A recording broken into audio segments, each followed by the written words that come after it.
how to fix Wait Are You Human on Discord. Hello everyone, I'm here to guide you how you can fix Wait Are You Human on your Discord. So for that, you have to make sure that your Discord app is updated on your device. If not, you have to go to your Play Store and App Store. Then you can update up your app. So to fix your Wait Are You Human on your Discord, if you have turned on your VPN, then you have to turn off your VPN. Then you can fix that. Also, if you have been going from one server to another server on your Discord, then you can also fix that problem. So you have to make sure that you have to go for your profile icon which is on the bottom and go for the setting icon and scroll down and go for the logout icon. So if you log out your app, then you can successfully fix that with Are You Human.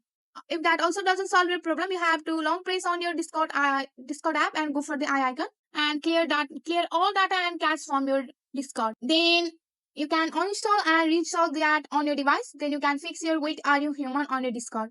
That's it for today. If you like this video, please hit that like button and subscribe for more. I will see you in the next one. Thank you.